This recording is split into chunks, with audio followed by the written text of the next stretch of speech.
네, 제가 아멘으로 끝나지 않은 것은 오늘 말씀을 참 아멘하기가 힘든 그런 내용이 담겨져 있기 때문에 말씀을 읽고 아멘을 하지 않았습니다.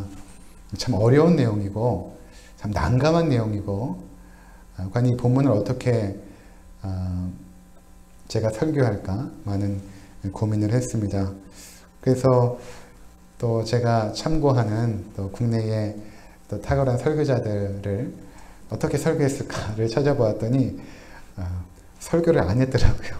이 본문의 설교 없이 그냥 넘어가는, 소돔과 고모라 이야기 다음에 그냥 20장으로 넘어가는. 그래서 탁월한 설교자인 스펄전 목사님은 또 어떻게 설교했을까 봤더니 스펄전 목사님도 설교를 안 하셨더라고요.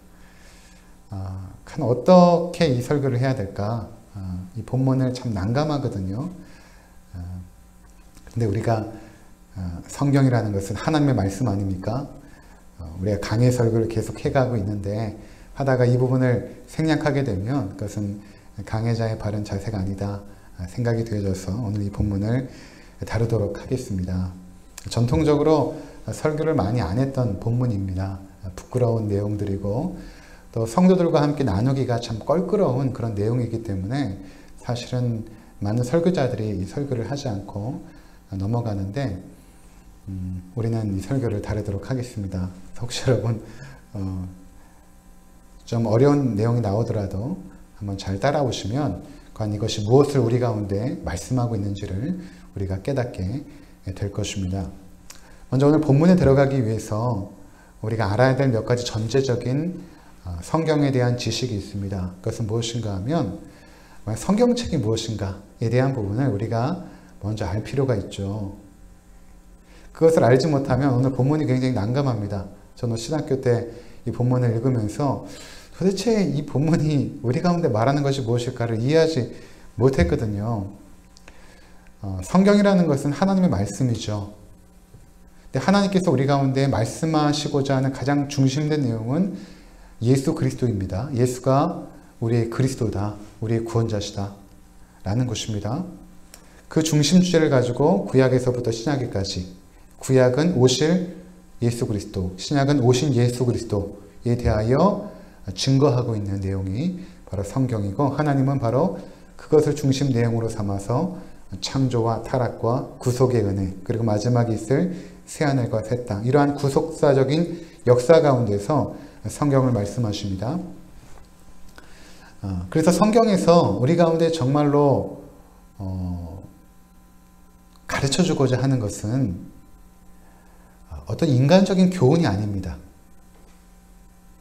그러니까 예를 들어서 성경에 아브라함이 등장하지 않습니까? 그러면 아브라함이 나오는 이유는 아브라함을 본받으라고 나오는 것이 아닙니다. 다윗이 나옵니다. 다윗이 하나님 마음에 합한 자죠. 그러면 우리가 다윗을 바라보면서 하나님께서 너희가 다윗을 닮아가라 라고 성경을 기록한 것이 아니라는 것입니다. 나중에 탁월한 복음 전도자인 바울이 나오지 않습니까? 너희가 바울을 본받으라 라는 차원에서 바울을 소개하고 있지 않다라는 것입니다. 성경의 가장 중요한 내용은 무엇인가 하면 성삼위 하나님이시죠. 그분께서 우리의 구원을 어떻게 이루어 가시는가? 예수 그리스도를 본받으라. 믿음의 주여 온전케 하시는 예수를 바라보라. 라는 것은 맞지만 아브라함을 본받으십시오. 또는 다윗을 본받으십시오. 또는 바울을 본받아야 됩니다. 라는 것은 정작 성경에서 우리 가운데 말씀하고자 하는 중심 내용은 아닌 것입니다. 그래서 우리가 성경을 쭉 읽어나가면 아브라함의 믿음의 모습도 보게 되지만 그가 믿음에서 추락하는 모습도 보게 되죠. 오늘 본문에는 아브라함이 정말 양자처럼 키운 롯이 등장하는데 그 롯과 두 명의 딸의 이야기입니다. 이 본문을 우리가 어떻게 해석하든지 간에 반드시 넘어서야 될 부분이 있는데 뭐냐면 이들이 지극히 합당하지 않은 죄를 범했다는 것입니다. 그것도 근친상간의 죄를 범한 것이죠. 그럼 하나님의 사람들에게 있어서 이런 근친상간이라는 참으로 부끄러운 죄를 왜 기록하였는가라는 것입니다. 왜 기록하였는가? 성경은 하나님의 위대하심과 영광을 드러내면서 또 한편에서는 인간의 추함과 더러움과 죄악됨을 들추어냅니다. 그들이 하나님의 사람일지라도 말입니다. 아브라함도 그렇지 않습니까? 아브라함도 믿음의 사람인 것 같으나 믿음의 사람입니다. 그러나 자기 아내를 누이라고 반복적으로 거짓말을 하죠. 다윗은 어떻습니까? 다윗은 전쟁에 나가지 않고 서늘할 때 거닐다가 우리아의 아내 밧세바를 바라보고 음욕을 품고 그를 범하지 않습니까? 간음죄를 범하고 그의 남편을 전쟁터에 내보내서 죽게 하는 살인교사죄를 범합니다.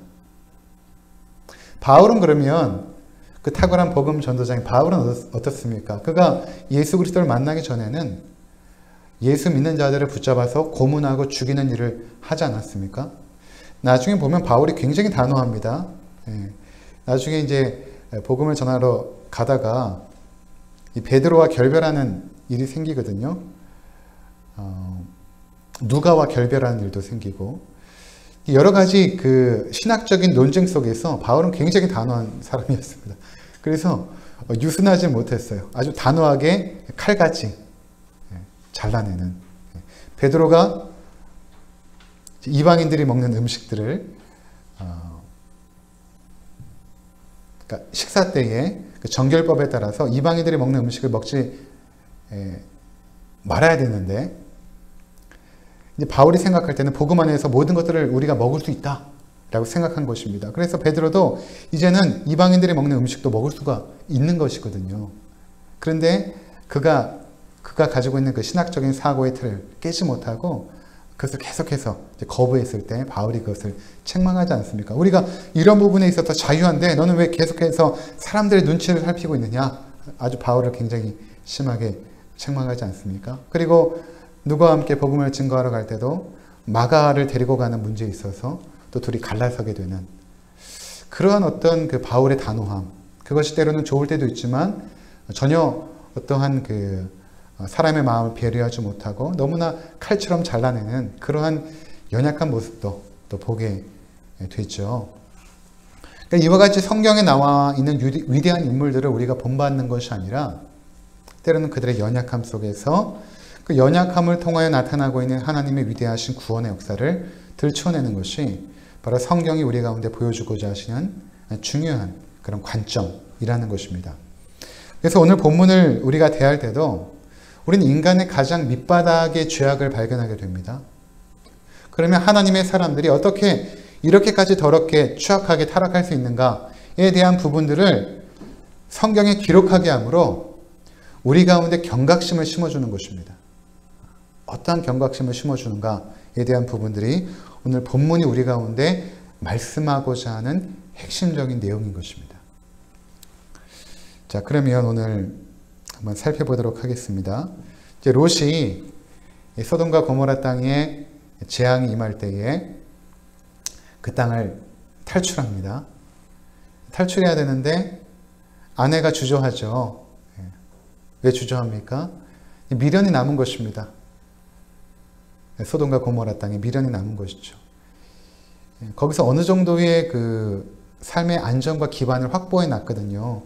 롯이 이방인이었는데 소돔 땅에 가서 성문에 앉아 있다라는 것은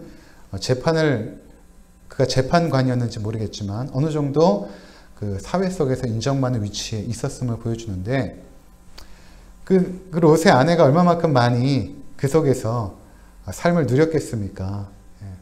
우리도 그렇지 않습니까? 남편의 어떤 직장의 어떠한 그 지위에 따라서 아내의 또한 프라이드가 결정이 되는 그런 일들이 때로는 있지 않습니까? 거기서 아마 그런 것들을 누렸을 것입니다. 남편이 재판관이고 마을의 어떤 장로와 같은 위치니까. 그러니까 이제 소돔과 고모라 땅에 재앙이 임하려고 하는데 여전히 거기를 빠져나오지 못하고 결국에는 뒤를 돌아보다가 소금기둥이 되어버리고, 그리고 두 딸이 있었는데 두 딸의 사위들이 있지 않습니까?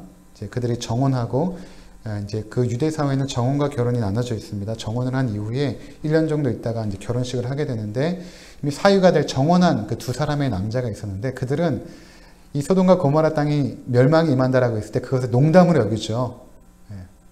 농담으로 여깁니다. 무슨 그러한 일들이 있는가? 그래서 그들도 따라오지 않고 결국에는 롯과 두 명의 딸들만 탈출을 한 것입니다. 탈출해가지고 하나님의 뜻은 무엇이었냐면 저 산 쪽으로 올라가라.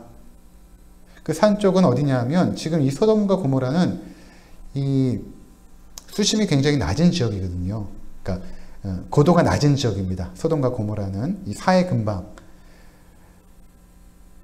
그런데 산으로 올라가라는 것은 거기서 조금만 가면 헤브론이라는 곳이 있습니다. 그 헤브론에는 아브라함이 살고 있습니다. 그러니까 산지에서 살고 있었던 것이죠. 아브라함은.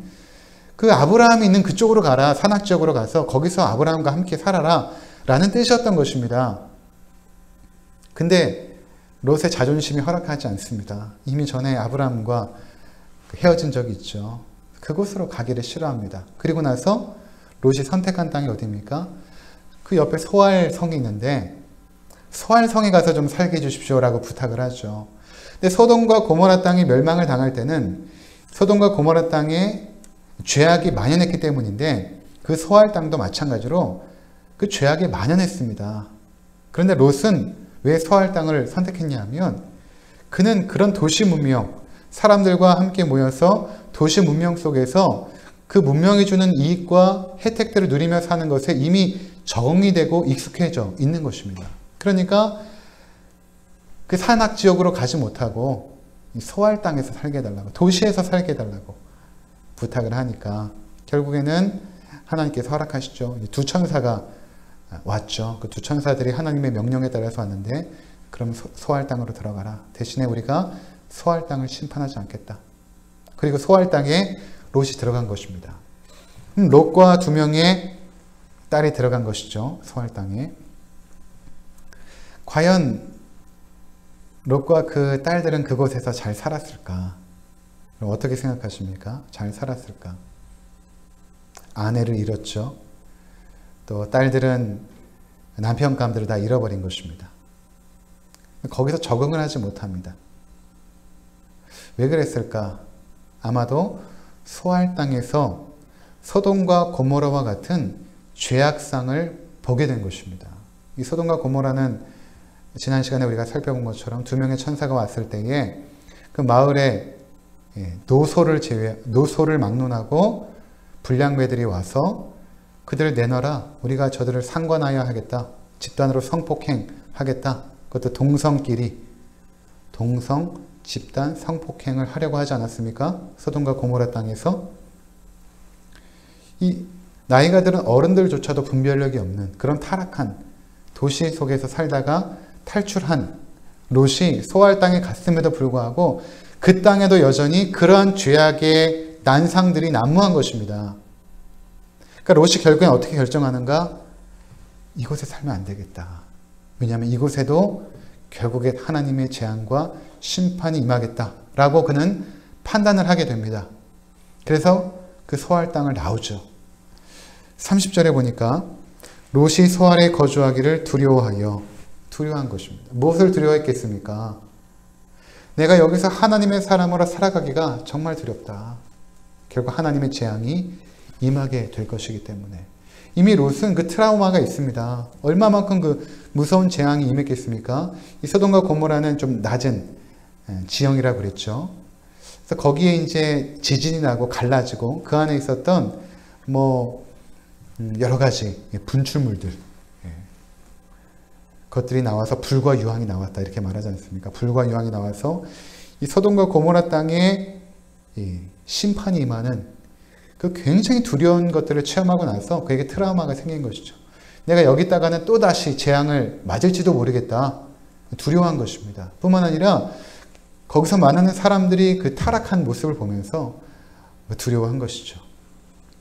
그래서 결국에는 어떻게 결정합니까? 두 딸과 함께 소알에서 나와 산에 올라가 거주하되 그 두 딸과 함께 굴에 거주하였더니 그 두 딸들과 함께 나온 것입니다. 빈털터리로 아무것도 없이 나온 것입니다. 딸들아, 우리가 산으로 가자. 여기다가는 우리가 또다시 재앙을 맞이하겠구나. 이 딸들의 나이가 결혼 정년기니까 보통 18세 이상은 되지 않았겠습니까? 그 딸들을 데리고 롯이 산으로 갑니다. 아무것도 없으니 굴러가서 거기다가 움막을 짓고 살게 된 것이죠. 어떻게 먹고 살았는지는 기록되어져 있지 않지만 노숙자와 같은 아주 비참한 신세가 된 것입니다. 두 딸들도 마찬가지로. 그리고 나서 사건이 이제 벌어지게 되는 것입니다. 두 딸들이 거기에 이제 계속 거주하면서 생각을 하다 보니까 우리가 지금 이렇게 비참하게 살고 있는데 더군다나 자식이 없는 것입니다. 그들이 소알 땅에 가서 남자를 만나서 결혼을 할 수도 있었을 것이고 또는 헤브론에 올라가서 또 아브라함을 만나서 또 아브라함에게 또 부탁을 하여서 결혼을 할 수도 있었겠죠. 그런데 이 두 딸들이 어떻게 생각을 하냐면 이렇게 생각을 합니다. 31절에 보니까 큰딸이 작은딸에게 이르되 우리 아버지는 늙으셨고 온 세상의 도리를 따라 우리의 배필될 사람이 이 땅에 없으니 우리가 우리 아버지에게 술을 마시게 하고 동침하여 우리 아버지로 말미암아 후손을 이어가자. 우리가 후손이 없다. 그 당시에 후손이 없다라는 것은 가장 비참한 신세거든요. 삶의 소망이 없음을 말하는 것입니다. 미래가 없는 것입니다. 자녀가 없다라는 것은 굉장히 멸시당하는 일이었죠. 그 당시에는. 그러니까 우리는 지금 비참하지만 자식들을 좀 낳아서 우리의 좀 가문을 일으켜보자 라는 마음이 있는데 구례에 살면서 방법이 없다라고 그들이 생각한 것입니다. 그들의 생각에는 방법이 없다. 도무지 방법이 없다. 그러니 우리 아버지에게 술을 마시고 아버지와 동침하여 자녀를 낳자 라고 결정을 하게 됩니다. 그리고 나서 먼저 언니가 들어가서 아버지에게 술을 마시고 동침을 하고 그 다음 날은 동생이 들어가서 아버지와 동침하여 결국 자식을 낳습니다. 그 자식들이 이제 모압과 암몬의 조상이 되는 것이거든요. 뒤에 보면 이름이 나와 있죠. 37절에 큰 딸은 아들을 낳아 이름을 모압이라 하였으니 오늘날 모압의 조상이요 작은 딸도 아들을 낳아 이름을 벤암미라 하였으니 오늘날 암몬 자손의 조상이었더라. 이 모압과 암몬의 조상이 되어집니다. 역사적으로 이 모압과 암몬은 이스라엘 백성들을 계속해서 괴롭히는 그러한 저주받은 그 역사를 그들이 진행을 하거든요. 하나님 앞에 심판을 계속 받습니다. 모압과 암몬이 요단 동쪽에서 이스라엘을 계속해서 괴롭히는 그런 족속이 되어지거든요. 그 조상들이 바로 이렇게 태어나게 되었다라는 것을 지금 말하고 있는 것입니다. 신명기 23장 3절과 4절에 보면 이런 기록이 있습니다. 모압과 암몬은 하나님의 총회에 영원히 들어오지 못할 것이다. 영원히 하나님의 백성이 될 수 없다 라고 말합니다. 그들이 이러한 역사 속에서 하나님의 신실한 백성으로 살아가지 못하게 되는 그 근본 뿌리가 어디에 있는가? 잘못된 출발에 있었다는 것입니다. 자, 그렇다면 왜 이러한 사건이 벌어졌는가? 왜 이러한 사건이 벌어졌는가? 이 롯은 분명히 하나님을 알았던 사람입니다. 아브람과 함께 하나님을 경험했죠. 하나님께서 아브람과 함께하는 것을 보았고 자기가 그돌라오멜에게 붙잡혀 북방 쪽으로 가게 되었을 때 포로가 되어졌을 때 아브람이 318명의 군사를 끌고 와서 그 적들을 다 무찌르고 자기를 구해내고 또 자신이 서돔과 고모라 땅에 가서 살 때 하나님께서 축복하시고 은혜를 베풀어 주시는 것들을 많이 경험을 했을 것입니다. 그럼에도 롯의 관심은 늘 어디 있었냐 하면 하나님이 자신의 삶과 함께 있었지만 그의 관심은 우리가 잘 아는 것처럼 풍요와 안정이 있었습니다. 삶의 풍요와 안정. 그것을 추구하는 것이 잘못되지 않았죠. 그런데 그것이 자신의 삶의 최우선 가치며 최우선 목적이 된 것입니다. 여러분, 우리가 우리 삶의 목적을 삶의 풍요와 안정으로 잡게 되면 나머지 모든 것들은 그것을 위한 수단이 되어버리죠. 그러니까 하나님을 믿고 하나님을 예배하는 삶을 살지라도 자신의 삶의 풍요와 안정을 갈구하는 마음이 강하다 보면 하나님조차도 그러한 삶을 위한 수단으로서 전락이 되어지는 것입니다. 나의 삶에 안위를 주시고 나의 삶에 풍요를 주시는 하나의 수단으로서 어떠한 종교심으로서 하나님을 믿게 되는 그렇게 되는 것입니다. 그러니까 롯이 지금 이 소돔 땅을 선택했을 때부터 이미 그러한 징후가 등장하고 있죠. 그 땅이 풍요롭고 안락하고 도시 문명 가운데 그곳에 얼마만큼 죄악이 난무하고 타락했는지를 보지 않고 그냥 그런 화려함과 도시 문명에 도취되어서 나도 저들과 함께 저들과 같이 한번 살아보고 싶다 라는 생각 속에서 소돔 땅으로 뛰어든 것 아닙니까? 그리고 그가 원했던 부도 얻었고 풍요도 얻었습니다. 그러나 결국에는 어떻게 되었습니까? 그 땅이 멸망할 때 아무것도 가지고 나오지 못하고 빈 털터리가 되어서 결국에는 소알 땅을 거쳐서 소알 도시를 거쳐서 이제는 산에 굴을 파고 살 수밖에 없는 신세로 전락해 버린 것입니다. 그러면 롯의 이러한 삶 속에서 롯만 그랬습니까? 롯이 아무리 신실해도 그의 아내가 결국 그 도시 문명의 미련을 버리지 못하고 소금기둥이 된 거 보면 아마 롯이 아내에게 굉장히 많이 영향을 받았을 것입니다. 부부는 여러분 영향을 받지 않습니까? 네, 그렇습니다. 여러분 청년 때 아무리 신실했던 자매들, 신실했던 그 형제들도 믿지 않는 형제나 자매하고 결혼하게 되면 나중에 신앙이 시들시들해집니다. 대부분 그렇습니다. 처음에 그 형제들 보면 제가 전도할 거예요. 목사님 걱정하지 마세요.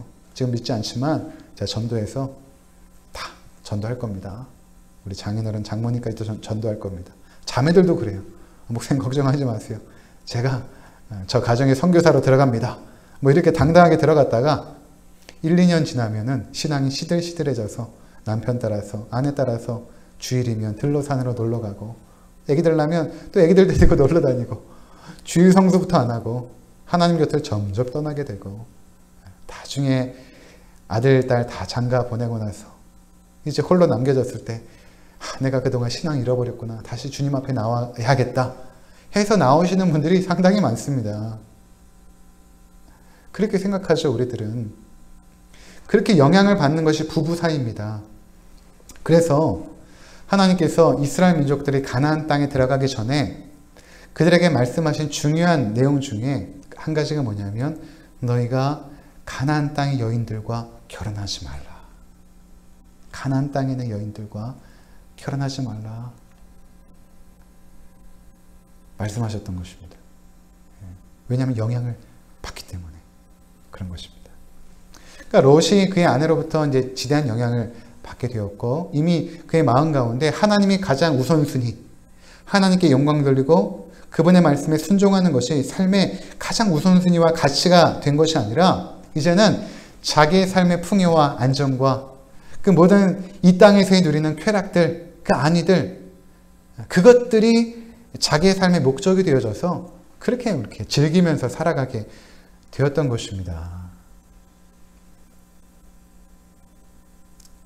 여러분 오늘날도 그런 성도들이 많이 있습니다. 정말 하나님 앞에 나와 예배는 드리고 11조도 내고 하지만 하나님조차도 자기의 삶의 풍요와 안정을 위한 하나의 수단으로서 그렇게 믿고 있는 분들도 계시거든요.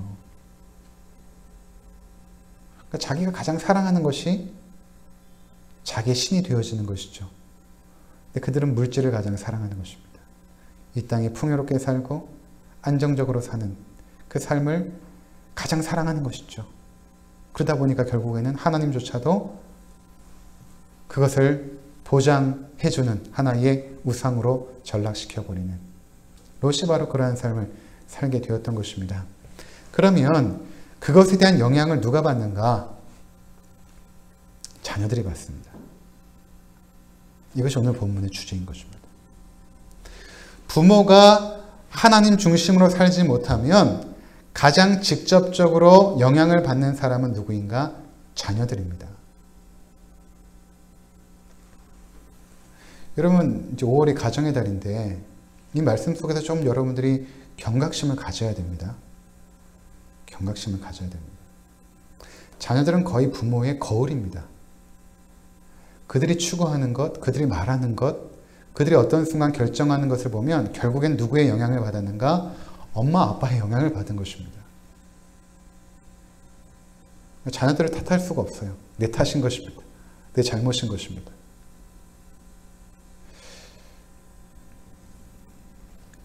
저희 집에 최근에 그 셋째 아이를 낳고 돌보미 이모님이 늘 오십니다.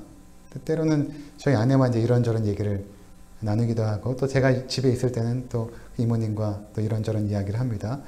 성도는 아니에요. 그리스도인이 아닙니다. 그런 푸념을 하세요. 여러 집을 가보는데 이제 목사님 집에 오니까 그래도 아이들이 가뜻하게 인사도 하고 또 이모를 또 좋아해주고, 다른 집에 가면 정말 무시한다라는 거예요. 아이들이 무시한다라는 거예요. 그래서 이분이 잘 사는 분입니다. 그런데도 이제 뭐 무시한대요. 아이들이, 조그만 아이들이 무시한대요. 그럼 그 아이들이 뭘 알고 무시를 할까? 여러분 한번 생각해 보세요. 그 조그만 아이들이 이모님이 오셨을 때 왜 이모님을 무시하게 될까? 왜 그렇다라고 생각을 하십니까?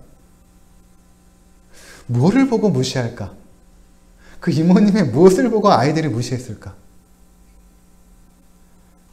여러분, 부모가 무시했기 때문에 아이들이 무시하는 것입니다. 부모가 하는 이야기들, 부모가 하는 행동들 하나하나에 아이들은 직접적인 영향을 받거든요. 아, 저분 무시해도 되는 사람이야. 아, 사람은 돈의 많고 적음으로 판별을 하는구나, 분간을 하는구나. 돈이 많은 사람들은 좀 존중해주고 돈이 없는 사람은 무시해도 되는구나.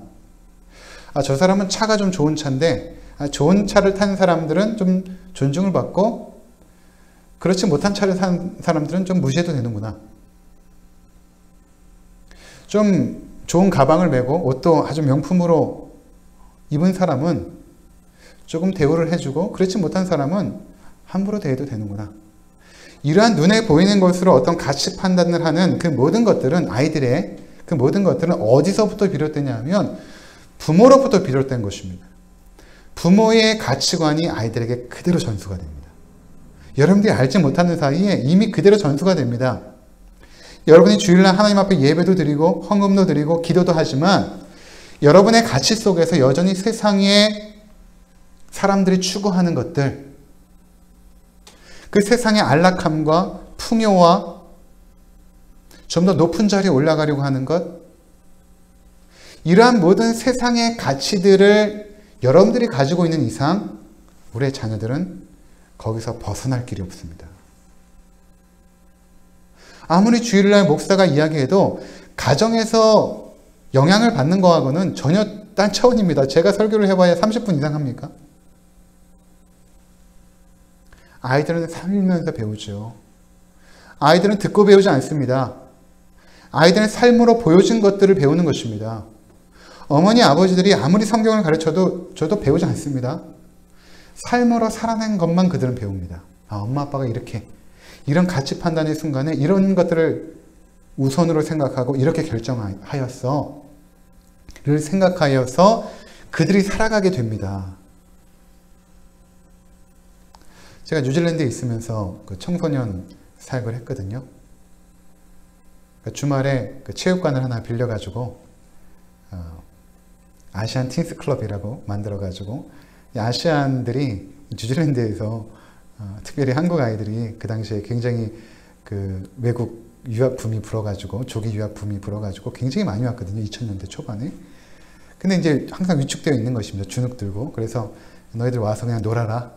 체육관 열어놓고 그냥 노는 것입니다. 한국 음악 틀어놓고, 또 제 안에는 떡볶이도 팔고 오뎅도 팔고 또 컵라면도 이렇게 놔두고 또 한국 음악도 들으면서 이제 춤도 추고 아이들 그런 것들을 하는 것이죠. 그러면 한국에서 온 지 얼마 안 된 아이들은 딱 눈에 띕니다. 차이가 있어요.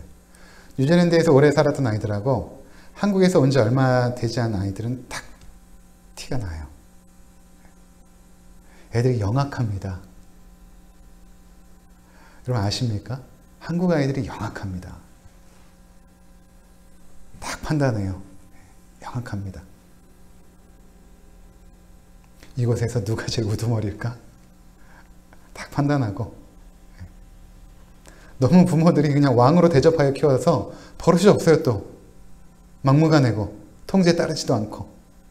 근데 그렇던 아이들이 이제 거기서 주눅 들어서 한 6, 7개월 있다 보면 이제 고분고분해지는데 초반에는 아주 막무가내입니다.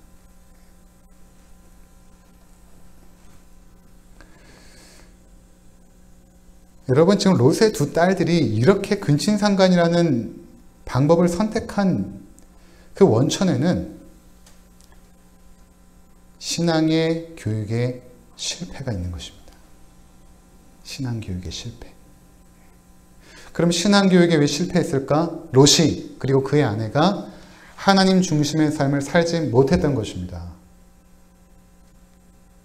그저 그 도시 문명에 취해가지고 그 화려함에 취해가지고 그것이 전부이냐? 그렇게 살아가다가 물론 자기의 자녀들에게 하나님에 대해서 소개하기도 하고 가르쳤을지는 모르겠지만 그들은 영향을 받지 못한 것입니다. 그리고 어떻게 되었는가?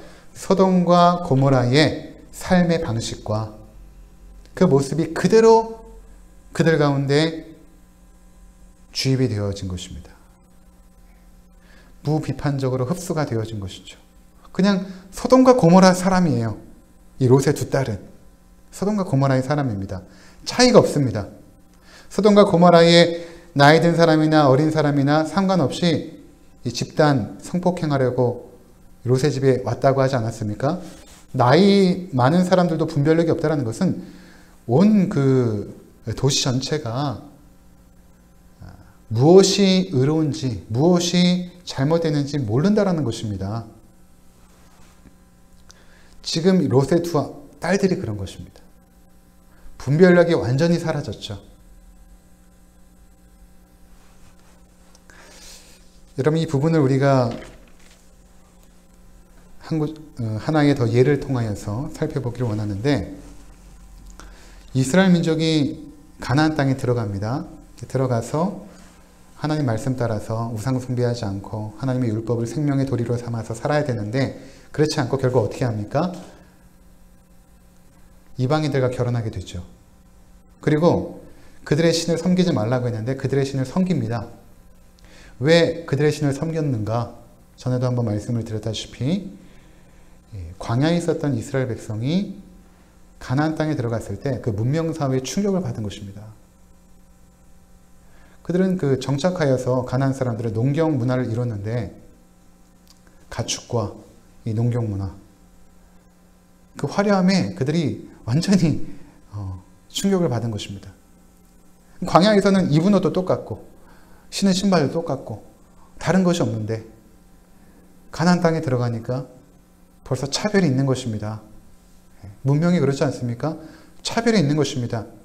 그 차별된 문화 속에서 자기가 좀 더 높은 위치에 자기도 화려한 옷 입고 좋은 집에 살고 사람도 부리면서 살고 싶었던 것이죠. 그러면서 그들이 어떤 생각을 했냐면 저들이 어떻게 이렇게 화려하게 잘 살까? 결국에는 저들이 섬기는 신이 있었다라고 결론을 내리고 그들이 섬기는 신을 조금씩 섬기기 시작합니다. 왜냐하면 가나안의 대부분의 신은 풍요를 주는 신이거든요.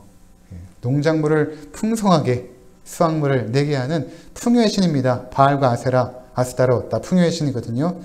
아, 우리도 우리를 풍요롭게 하는 신을 섬겨야겠다. 그 신을 섬깁니다. 그리고 이방 여인들과 결혼하고 그렇게 살아갑니다.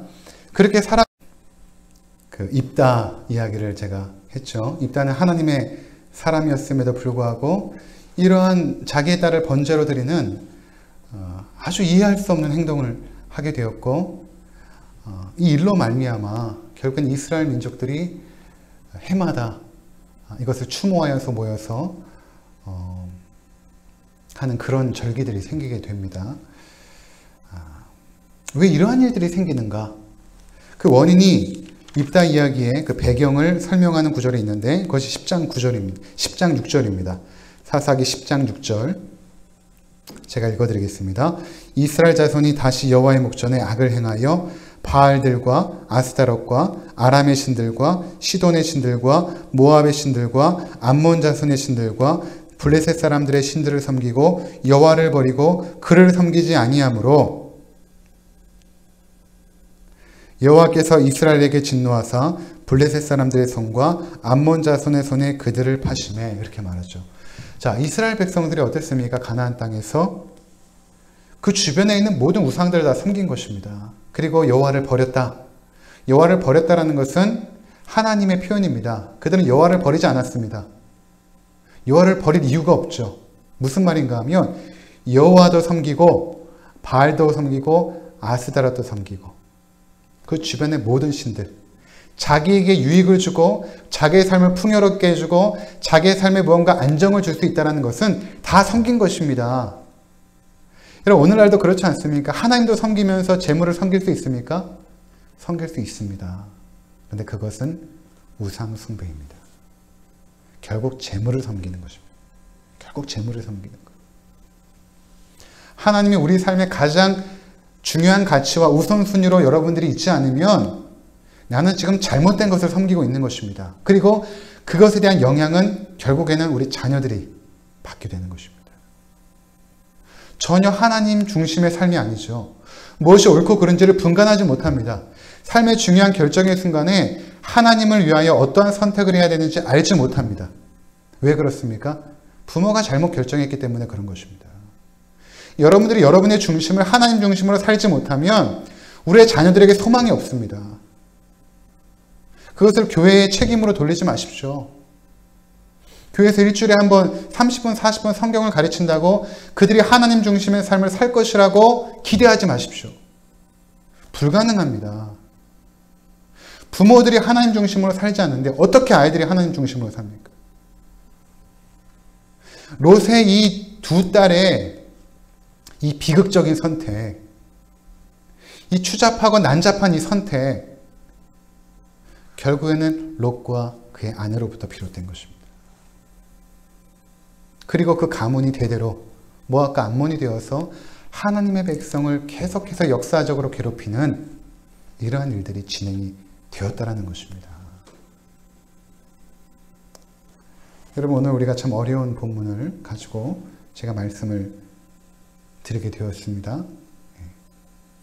여러분들이 정말 하나님 중심으로 살고 있는지를 제가 여쭙습니다. 정말 하나님 중심으로 사십니까? 여러분 어떠한 중요한 결정에 나의 유익을 추구할 것입니까? 아니면 하나님의 영광을 추구할 것입니까? 내가 아무리 손해나는 일이라 할지라도 그것이 하나님의 영광을 위한 것이고 하나님이 기뻐하시는 길이라면 그 손해를 감수하시고 가시겠습니까? 아니면 그 자리에서 포기하시겠습니까? 그 모든 여러분들의 가치 판단과 선택의 순간에 자녀들이 영향을 받는 것입니다. 보고 배우는 것입니다. 여러분들이 가르친 대로 배우지 않는다고요. 보고 배우는 것입니다. 부모를 보고 배우는 것입니다. 어떻게 사는지를 보고 배우는 것입니다. 우리는 세상에 살지만 세상에 속하지 않았습니다. 여러분들이 세상 사람들과 똑같은 것들을 추구하고 똑같은 가치를 추구하고 눈에 보여주는 것들에 마음이 빼앗기지 않도록 항상 주의 말씀과 기도 가운데 경건에 힘쓰셔야 됩니다. 내가 눈으로 보는 것을 주의해야 되고 귀로 듣는 것들을 주의해야 됩니다. 여러분들이 험악하고 타락한 이 세상 속에서 소돔과 고모라와 같은 이 타락한 세상 속에서 하나님의 진리의 말씀 속에서 거룩함을 유지하지 않으면 우리 자녀들에게도 소망이 없는 것입니다. 올 가정의 달에 우리가 자녀들에게 줄 수 있는 가장 중요한 것이 무엇입니까? 저도 우리 희수와 의성이와 이제 셋째 형훈이에게 물질을 물려줄 수 없습니다. 제가 돈이 없잖아요. 집도 없습니다. 물론 저축을 열심히 해서 뭔가 남겨주고 싶어요. 그런데 그럴 수 없습니다. 그러나 제가 아이들에게 줄 수 있는 가장 중요한 것이 있습니다. 그것은 바로 예수 그리스도입니다. 예수 그리스도. 시간이 날 때마다 성경을 이야기를 해줍니다. TV를 보지 않아요? 아이들이. 가끔 보면 우리 희수보다 어린애들이 핸드폰 갖고 있는 거 보면서 제가 깜짝깜짝 놀랍니다. 아예 차단시켜버렸어. 왜? 그 세상 문명의 아이들이 오염이 되니까. 나중에 청소년기에 또 한바탕 싸움이 있을지는 모르지만 항상 아이들이 힘들어하는 것은 그 모호성 속에서 힘들어하는 것입니다. 안 되면 안 되는 것이죠. 될까 말까 하니까 서로가 힘든 것입니다. 안 되면 안 되는 것이죠. 그런데 아이들이 계속해서 이 세상의 이 문명, 이 더럽고 추악한 이 세상 문명에 계속 여러분 노출이 되면 어떻게 되겠습니까?